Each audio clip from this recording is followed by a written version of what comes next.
Okay. It weighed 2.15 carats. And So stop. So everything John just told me is what the diamond is, not what the diamond does. Okay? It's what the diamond is. If you ask one of your salespeople, tell me about that ring, what do? They read the tag to the customer. And if you're reading the tag to the customer, what aren't you doing? Looking at it. So this is GVS1, it costs, and it weighs this. That's the same thing all your competition did exactly the same thing. So what did you just tell your customers? All diamonds are the same. So you're just gonna fight price. Okay? They don't know why they buy a diamond. Stop selling your customers based on what they know. Sell them based on what they don't know. What they know, they know. You can't, would you take if you passed the class in the school, and I'm assuming you did, one, would you keep taking the same class over and over? No, but we do that. That's what we do. We're still talking about color and clarity. We use that scale that we have, on the counter, and we go over with them. Do you really think they hadn't seen that before? You really think they didn't see it online when they did their research? Okay? Listen to what they know, compliment what they don't know, and say, you know what? You have a lot of great information, but you're missing a couple of really important things. You're missing a couple of really important things. First of all, you're missing about cut, like Martin said. Because usually they'll say, I'm looking for 1 carat GVS1. That's a beautiful diamond. You've made a great choice. You've done some homework. But you know what? My diamond buyer can't buy a diamond based on the information you just gave me. I don't want you to buy a diamond that way. So let's talk about cut and how it changes the beauty, the value, the performance of the diamond. All of a sudden, what are they going to say to you? Oh, I didn't know that. When a millennial says to you, I didn't know that, you're halfway through a sale. Because what's their currency? Information. So when you give them information they don't have, you become valuable to them in a way that no one else is. Teach me what I already know, you have no value to me. Teach me what I don't know, because we all know millennials know everything, because they told us they do. But all of a sudden you're telling them things they don't know. And they're like, oh what, I didn't know that. Tell the story at the counter. When was the last, you just heard Martin, when was the last time the earth produced a diamond? 500 million years ago. The earth has not produced a diamond in a half a billion. We found them, we haven't produced them. So there's your rarity factor. Something on the Antiques Roadshow that's 100 years old is, it's $90,000 because it's 100 years old. What I'm selling you is 4 billion years old. It's the hardest substance known to man. This is what you want to talk to him about. What can a watch buy? What do the watch guys do? Guys who collect watches. I'm a watch collector. The store that I'm at now is a huge watch store. The one I came from, we had 18 watch brands. Ask him about his watch. What can he tell you about it? Everything. Where it was made. If he's a guy who loves Patek, he can tell you how many watches Patek produces every year. Because it's part of the story that they teach you to sell at the counter. He can tell you that actually the people that the watch are named for, he's Polish, he's Swiss, how they got together. He knows all of this. Ask him about the diamond he bought his wife. It's a G color. How old is it? About like a year ago. Not how old, no, when did you buy it? How old is it? And because here's the thing, this is what you want him to do. What are the best stories? Stories that people keep telling. So he keeps telling people the story of his watch. Okay, how he got it, how hard it was to get, what it was. But if he can tell people, you know what, you know why, he doesn't even understand why he's buying the diamond. He's buying it because she told him that's what she wants. But does he really know the symbol behind it? Does he know how it's important? When you tell a guy that a 3-stone ring means past, present, and future, he melts a little bit. Don't forget about his emotion. We all do that. We all figure he's technical, she's emotional. Don't kid yourself. He's in love with somebody. He's marrying somebody. Tell him stories. Give him things to be proud of. That engagement ring that Martin was talking about in 1477 that Archduke Maximilian gave, it was not a single stone. It was actually a circle of diamonds.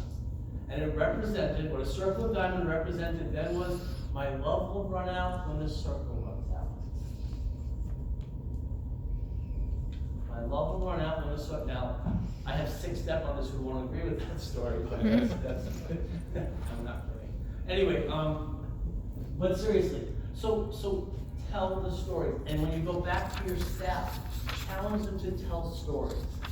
What are they passionate about? I mean, you can get a whole list, all the notes you just took. List them up in the store and tell them, look, take one or two of these things and that you're passionate, that you really think are interesting, and that's what you should talk about at the counter.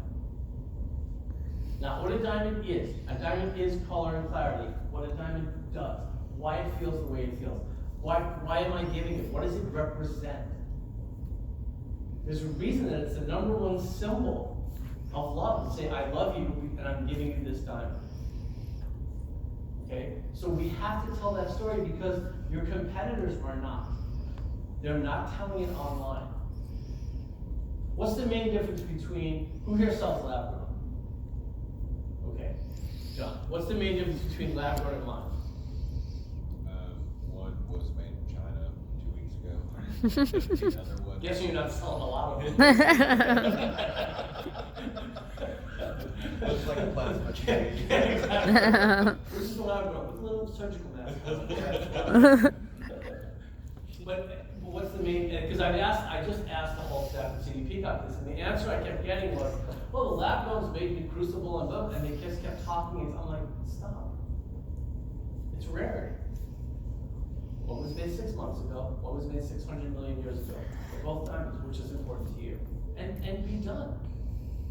These are simple stories. Okay, but it's something they didn't know. So it's the rarity factor, it's the romance behind it, it's the beauty behind it. When you're sitting with a couple, just do something really simple. When a couple asks to see a ring, who do you give it to? Her. Give it to him. Give it to him. Hand it to him.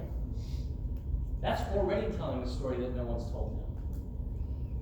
And what is he going to do with it? He's going to give it to her because it's a symbol. And if he goes to give it back to you, which they do a lot, when they hand it to you, you go, no, do your job. Do what you're supposed to do. Oh, good. And he'll give it to her. And you with anything. This is just not about Friday. Any diamond you sell should come with a story. Do you know how hard it is to have a tennis bracelet where they all match? How hard that was? How rare that is to find? 2 diamond studs that are both the same size. How hard is that? Somebody had to cut that and make sure that the millimeters were the same and make them look the same. You know, Martin has been cutting diamonds forever, so he kind of, he really doesn't make it as a gargantuan a task as it actually is. It's a huge undertaking. And what happens if you make one mistake? You're done. You hit the diamond in the wrong place and it's finished. Okay, so it's the rarity. Why do men want to wear a certain watch? Because no one else can get it. 3 or 4 or 5 carat diamond, very hard to find. The higher the color, the higher the clarity, the more rare. Let him know that. Why is this so expensive? Because it's so rare. That's why we don't talk about that. Okay, that's not something we bring up with customers. Challenge your salespeople to do. Did you know this? I don't know how many of you do this, but I have with my sales, my managers now have to do a 10-minute meeting every morning. It's actually a Tiffany model. It's a 10-minute meeting. You do it every morning, you talk about goals, you talk about all different things, but it's 10 minutes, it's quick. And one of the nice things to do is a did you know? Challenge them each to have a did you know, and then give that to the customer. Did you know? Because the customer's gonna say no, they didn't. Did you know where diamonds first came from? Do you know what the first diamond ring looked like? There was it Sir Walter Raleigh actually inscribed on his lover's window notes with the diamond ring. Who was it? It was prison lovers saying the building was different. But I mean, there's all kinds of things they can learn. Challenge them to learn more things. Challenge them to go online. Challenge them to learn more about this. They're selling something that has the greatest story in the industry. A diamond has a remarkable story, and we all said stories sell, and not one of us tells the story. Not one of us tells the story. So that's what this was all about. That's why I wanted Morton to give you all those facts. Pull some out. They're really interesting. okay? The hardness, the rarity, how deep in the ground they are. And I will tell you, the one that blows most people away is the fact that the earth doesn't produce diamonds anymore. Because it's not the perfect storm. The physicality of the earth at that time, the pressure, the heat, everything was right. It was a perfect storm. It is no longer. Okay? So now, when you tell somebody that, they're like, oh, I understand. Now I understand why the price is the price. Because they're thinking, you shouldn't be charging me so much because, there's always going to be more. No, there's not always going to be more. And the larger the diamond right now, the harder it is to find. Am I saying anything that's not correct? No. So what I'm saying to you is, tell the story at the counter, add to the rarity, and for those of you that are a little kind of not in the lab-grown camp, this is only going to help you. Okay? This is only going to help you. There's a big reason that there's such a big price difference. There's a huge rarity difference. I even do it when people ask me about color. Color's not degrees of yellow. Color's degrees of rarity. This customer, the reason the F costs more than the G is if there's less Fs than there are Gs. Why is the D expensive? There aren't any of them. So this is just what you want to get across the counter, so they leave going, wow, I had no idea. And how else does it make your associate look? When they can tell a story nobody else is telling. Now I'm really dealing with an expert, because I will tell you, millennials are not interested in your opinion. They want to know facts. They want to deal with experts, and they want to know facts. That's why they go online. That's why the internet to them is so important, because in their world, those are facts. Okay? The internet is not opinion. It's fact. They'll go on Yelp and they look at 4 or 5 restaurant reviews, and that's the restaurant they go to. They forget that those are 4 or 5 opinions on that restaurant. But the fact is, they look at that as a fact. They want an expert. You be that expert. Tell your sales associates, don't listen for what they know, listen for what they don't know. Okay? What's important to you in a diamond, Mr. Customer? Color and clarity. That is very important, but there's a world of things you're missing out on. So let me share that with you. How many of you actually have your associates do a diamond consultation before they go behind the counter? Nobody. Nobody. As soon as they say, I'm looking for GBS1, you go right behind the counter, you start taking out product, you start taking out rings. This is the only industry that does that. That doesn't sit down with somebody first. Take 5 or 10 minutes. Find out what's important to them. Let them know what's important when they're looking for a diamond. Tell them a few things they didn't know. Because now when the two of you go to the case, the relationship is completely different. Because I'm now walking over there with an expert, not a salesman. Okay, and it will take you 5 minutes, and I tell people, you know what, let's take 5 minutes here, because I want to hear what's important to you. I want you to know what's important, because that's going to save you an hour at the case. So let's get all that out of the way. There's a couple of things I want you to know that I'm pretty sure you don't know. It changes who you are. It changes everything if you do it this way. And you share and you tell stories and get excited. That's the other thing with your salespeople. The more facts they know, the more things they can deliver in an excited way. Because saying it's an HVS2, it's very hard to get pumped up about that. Okay? But to say, did you know that this diamond you're holding in your hand is at least 500 million years old? Did you know that? And now all of a sudden the energy is different. The connection is different.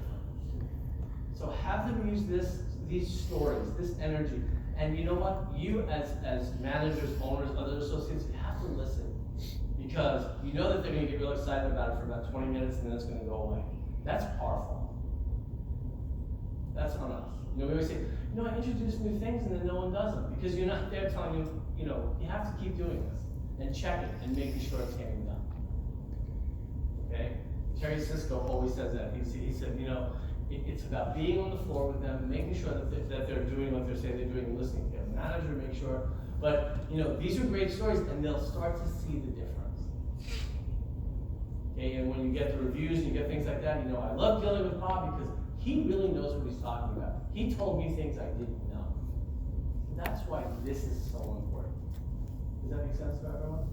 And you know what? It makes it a lot more fun. Trust me, it's a lot more fun, and you look forward to dealing with, a lot of people don't like dealing with rival couples.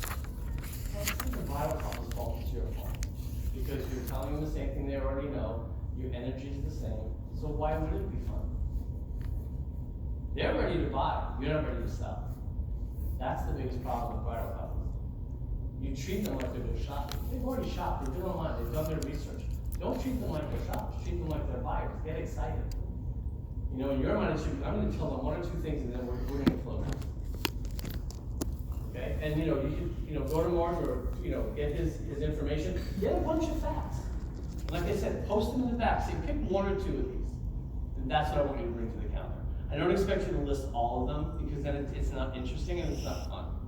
But just pick some. Does that make sense to everybody? Anybody have any questions or comments? Yes. How do you deal with, say, I'm a jeweler who I source from, only specific people, and I set my own stones and store and whatnot, but there are people who will literally go to, say, K Jewelers, Mm-hmm. which is like the worst. But they can settle a 1 carat diamond for a fraction of the cost. Okay. But of course, what I'm gonna get it at, because they're grading and sourcing their own stones sometimes. How are we supposed to compete? Okay, so Kate does, first of all, here's what I Or want they say they do. Okay. And they're grading like SI2, GH2 colors when they're garbage stones. I mean, Right. they look like chocolate chip cookies. I mean, they're Right. How am I supposed to compete? So here's the with that? first thing you want to do is you want to say, listen, go to Kay's, that's fine, go to Jared's, go anywhere you want, but do me a favor, before you buy anything, let me see the certificate. I want to be your jeweler, I want the business, show me the certificate. And I'm going to tell you right now, Ms. Customer, if it looks good, I'm going to say it looks good, Yeah. okay? But if it's not GIA or AGS, I'm just telling you now, if it's not GIA or AGS, it's really not part of the governing body of our industry. Yeah. I want you to be cautious about that, and kind of think to yourself, why wouldn't they use the two laboratories that are the strictest graders? Yeah. So, don't say anything bad about your competition, Yeah, and that's, but you just want to say, let me be in the business with you, okay? I want to do this for you, okay? So let me see first what you're buying before you buy it. Because I always tell people, listen, even if you don't buy from me, and I want you to, but even if you don't, I really want you to know what to look for when you look at the diamonds. yeah. That's why we've had this conversation. So now when they go in and the guy hands them the GSI certificate, they're not here, right? The GSI certificate or whatever else it is, now you've planted a seed of doubt. Yeah. Okay, now all of a sudden they're looking and going, oh, wait a second. What's your name, I'm sorry? Taylor. Taylor said, I should be careful about strong blue. Okay, not because, and there's a big fight about fluorescence now, whether you can see it, you can't see it.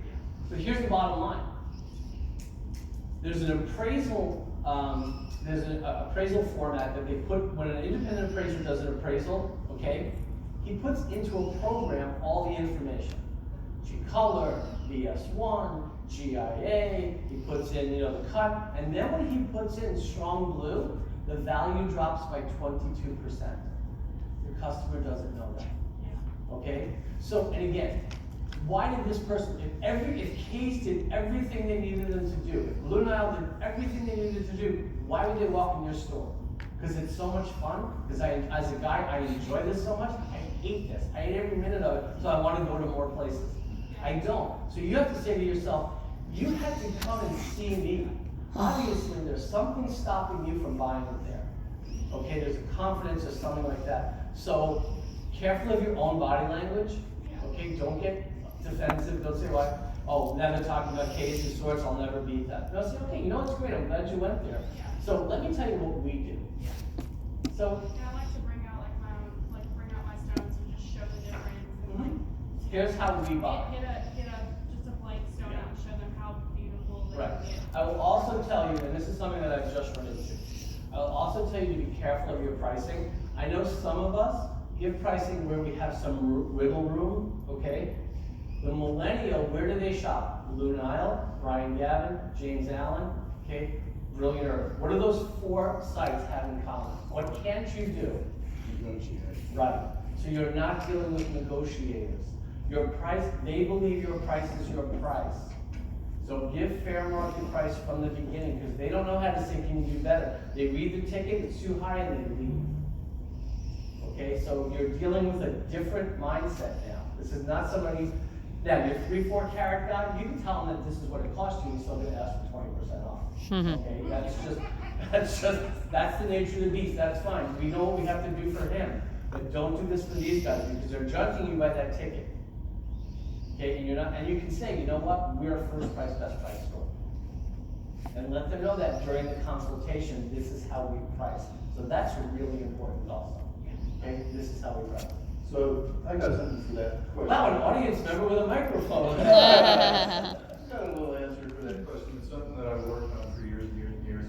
So this is sort of bottom line premise of what you need to put in your back pocket when you're thinking. And it's what I call the 4 main truths of the diamond business. So I'll say them relatively slow so you can make quick notes. Number 1 truth, customers lie. So they come in the door and they say, I'm not a diamond speaking. And they told me to give you this for this amount of money. 99% of the time it's BS. They're saying that because they want to see what you'll do. That's okay. Number 2, no one has ever seen a diamond on the internet. They've seen pictures of diamonds, they've seen certificates, they've seen all kinds of stuff. They have not seen the diamond. You are showing them a diamond. You stock them. Why do you stock them? Because your buyer has decided that these diamonds are sellable. These are worth selling and they're worth staking your reputation on. And you were showing them for free. Not a money back guarantee, none of that stuff. So, important to really own these concepts, because if you own this, you got your answers almost built into the question you had. There are no deals in the diamond business. Get what you pay for. Trust me, K's, Zales, all those mall stores, they have big margins. They give discounts, but they got huge margins.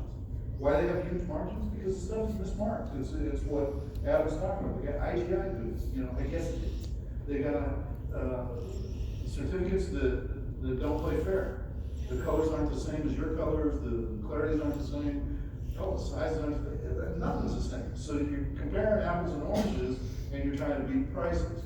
And the last thing is, the tiniest little things can make huge differences when it comes to diamonds. And really own that. And one of the examples that I like to give to people, they say, well, I'm looking for a G color SL1 there. Interesting. Very good. So you've done some research. I understand that. That's great. I just got a question for you. I don't want to sound glib, but G? Did you wake up in the morning thinking you needed something to match your G color suit, or was it your G color car, or wait, G is not a color. And in fact, if I asked any of you to describe G, you would tell me, well, it's not as good as F, and it's a little bit better than H. But G is what? A little bit yellow? Or is it a little bit brown? A little bit gray? Or a little bit yellow brown? There you go. G is not a color. G is a range on a scale that's sort of arbitrary. And what's interesting is, and the difference in price between a G and an F is money. But the difference in what it looks like is next to nothing. It takes experts to see that. Okay? And when they look at it, this is the one that frosts me from a diamond cutter's point of view. When they judge the color of a diamond, how do they do that in the lab? How do they teach you as a gemologist to judge the color of a diamond? Put it on this table and look at it from the side. Are you kidding me? These are cut to be viewed from the top. They're cut specifically to look a certain way from the top.